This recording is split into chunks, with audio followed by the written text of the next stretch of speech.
7वां अध्याय श्रोताओं के पालन करने योग्य नियमों का वर्णन। शौनक जी बोले, हे शिव भक्तों में श्रेष्ठ महाबुद्धिमान सूत जी, आप धन्य हैं जो कि आपने यह अद्भुत एवं कल्याणकारिणी कथा हमें सुनाई। हे मुने, शिव पुराण की कथा सुनने के लिए व्रत धारण करने वाले लोगों को किन नियमों का पालन करना चाहिए, यह भी कृपा पूर्वक सबके कल्याण की दृष्टि से बताइए। सूत जी बोले, हे शौनक, अब शिव पुराण सुनने का व्रत लेने वाले पुरुषों के लिए जो नियम हैं उन्हें भक्ति पूर्वक सुनिए। नियम पूर्वक इस श्रेष्ठ कथा को सुनने से बिना किसी विघ्न बाधा के उत्तम फल की प्राप्ति होती है। दीक्षा से रहित लोगों का कथा श्रवण में अधिकार नहीं है। अतः मुने, कथा सुनने की इच्छा वाले सब लोगों को पहले वक्ता से दीक्षा ग्रहण करनी चाहिए। कथाव्रती को ब्रह्मचर्य से रहना, भूमि पर सोना, पत्तल में खाना और प्रतिदिन कथा समाप्त होने पर ही अन्न ग्रहण करना चाहिए।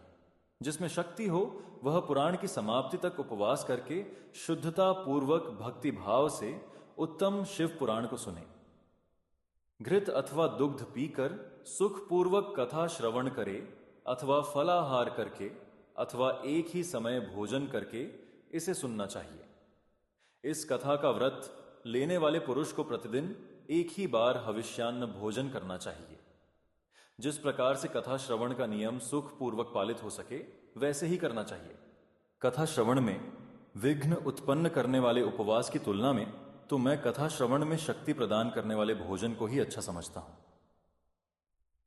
ग्रिष्ठ अन्न, दाल, जला अन्न, सेम, मसूर, भाव दूषित तथा बासी अन्न को खाकर कथा व्रती पुरुष कभी कथा को न सुने। कथा व्रती को बैंगन, तरबूज, चिचिंडा, मूली, कोहड़ा, प्याज, नारियल का मूल तथा अन्य कंद मूल का त्याग करना चाहिए। जिसने कथा का व्रत ले रखा हो वह पुरुष प्याज, लहसुन, हींग, गाजर, मादक वस्तु तथा आमिष कही जाने वाली वस्तुओं को त्याग दे। कथा का व्रत लेने वाला जो पुरुष हो उसे काम, क्रोध आदि 6 विकारों, ब्राह्मणों की निंदा तथा पतिव्रता और साधु संतों की निंदा का त्याग कर देना चाहिए। कथा श्रवण का व्रत धारण करने वाला व्यक्ति रजस्वला स्त्री को न देखे, पतित मनुष्यों को कथा की बात न सुनाए, ब्राह्मणों से द्वेष रखने वालों और वेद बहिष्कृत मनुष्यों के साथ संभाषण न करे। कथाव्रती पुरुष प्रतिदिन सत्य, शौच, दया, मौन, सरलता, विनय तथा मन की उदारता, इन सद्गुणों को सदा अपनाए रहे। श्रोता निष्काम हो या सकाम, वह नियम पूर्वक कथा सुने। सकाम पुरुष अपनी अभीष्ट कामना को प्राप्त करता है और निष्काम पुरुष मोक्ष पा लेता है। दरिद्र, क्षय का रोगी, पापी, भाग्यहीन तथा संतान रहित पुरुष भी इस उत्तम कथा को सुने। काकवंध्या आदि जो 7 प्रकार की दुष्टा स्त्रियां हैं तथा जिस स्त्री का गर्भ गिर जाता हो, इन सभी को शिव पुराण की उत्तम कथा सुननी चाहिए। हे मुने, स्त्री हो या पुरुष, सबको यत्नपूर्वक विधि विधान से शिव पुराण की उत्तम कथा सुननी चाहिए। इस शिव पुराण की कथा पारायण के दिनों को अत्यंत उत्तम और करोड़ों यज्ञों के समान पवित्र मानना चाहिए। इन श्रेष्ठ दिनों में विधि पूर्वक जो थोड़ी सी भी वस्तु दान की जाती है उसका अक्षय फल मिलता है। इस प्रकार व्रत धारण करके इस परम श्रेष्ठ कथा का श्रवण करके आनंद पूर्वक श्रीमान पुरुषों को इसका उद्यापन करना चाहिए। इसके उद्यापन की विधि शिव चतुर्दशी के उद्यापन के समान है। अतः यहां बताए गए फल की आकांक्षा वाले धनाढ़ लोगों को उसी प्रकार से उद्यापन करना चाहिए। अल्पवित्त वाले भक्तों के लिए प्रायः उद्यापन की आवश्यकता नहीं है, वे तो कथा श्रवण मात्र से पवित्र हो जाते हैं। शिव जी के निष्काम भक्त तो शिव स्वरूप ही होते हैं।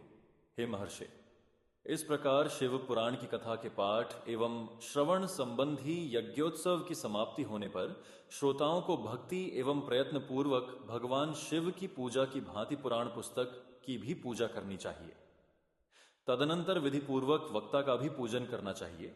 पुस्तक को आच्छादित करने के लिए नवीन एवं सुंदर बस्ता बनाए और उसे बांधने के लिए दृढ़ एवं दिव्य सूत्र लगाए, फिर उसका विधिवत पूजन करें। पुराण के लिए जो लोग नया वस्त्र और सूत्र देते हैं वे जन्म जन्मांतर में भोग और ज्ञान से संपन्न होते हैं। कथावाचक को अनेक प्रकार के बहुमूल्य पदार्थ देने चाहिए और उत्तम वस्त्र, आभूषण और सुंदर पात्र आदि विशेष रूप से देने चाहिए।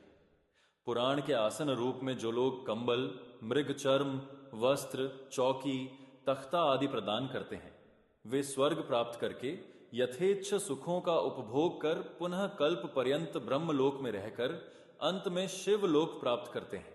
मुनिश्रेष्ठ, इस प्रकार महान उत्सव के साथ पुस्तक और वक्ता की विधिवत पूजा करके वक्ता की सहायता के लिए स्थापित किए गए पंडित का भी उसी के अनुसार उससे कुछ ही कम धन आदि के द्वारा सत्कार करे।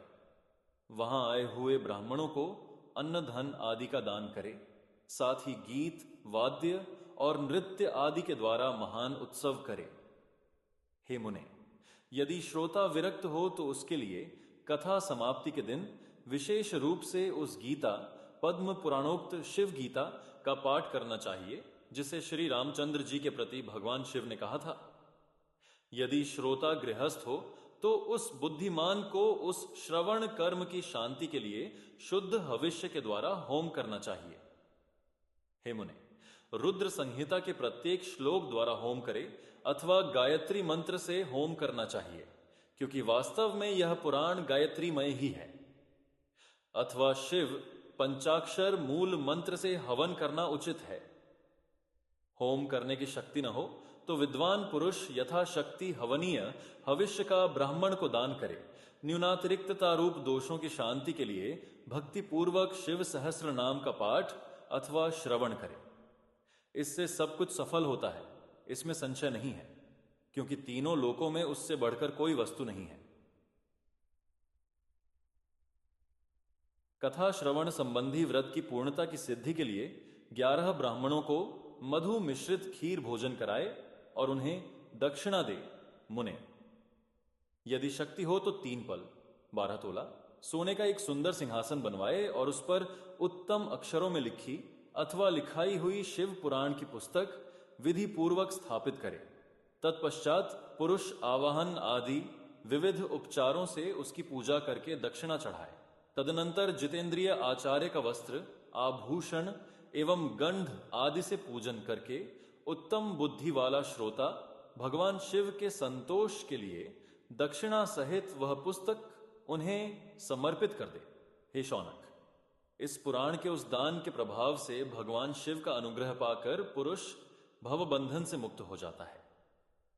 इस तरह विधि विधान का पालन करने पर श्री संपन्न शिव पुराण संपूर्ण फल को देने वाला तथा भोग और मोक्ष का दाता होता है। हे मुने, मैंने आपको शिव पुराण का यह सारा महात्म्य जो संपूर्ण अभीष्ट को देने वाला है बता दिया। अब और क्या सुनना चाहते हैं? श्री संपन्न शिव पुराण समस्त पुराणों का तिलक स्वरूप माना गया है।